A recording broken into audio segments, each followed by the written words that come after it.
Radio Grésivaudan 89,87.8.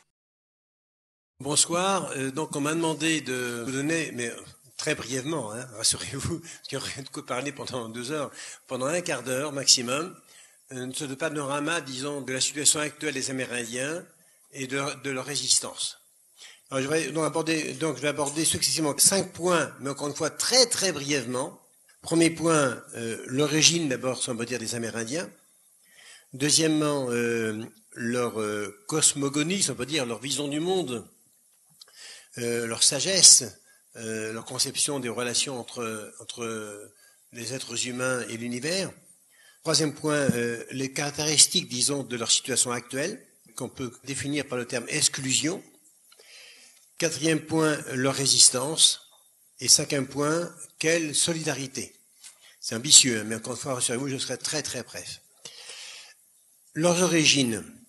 Sachez que c'est important, que c'est très controversé. D'après certains chercheurs, les Amérindiens, les autochtones qui habitaient dans les Amériques, viendraient, soit seraient les descendants d'Asiatiques qui seraient venus d'Asie par le nord, je crois de Bering, qui était glacé il y a 10 ou 15 000 ans, soit, deuxième hypothèse, mais c'est peut-être pas incompatible avec la première, soit totalement ou en partie, ils proviendraient de gens d'Asie du Sud ou même d'Australie, qui, par cabotage d'île en île, seraient arrivés jusqu'en les Amériques.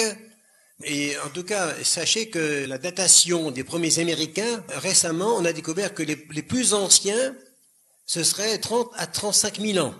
Donc très considérable.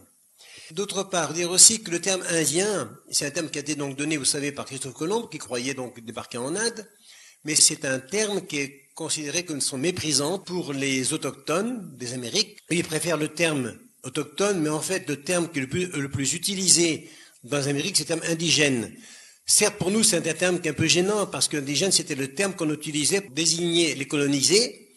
Il veut dire le code de l'indigénat, d'ailleurs, qui était un code souvent qui était basé sur le travail forcé et sur l'exploitation totale de la force de travail des colonisés, mais c'est un terme qui est le plus usité dans les Amériques, indigène.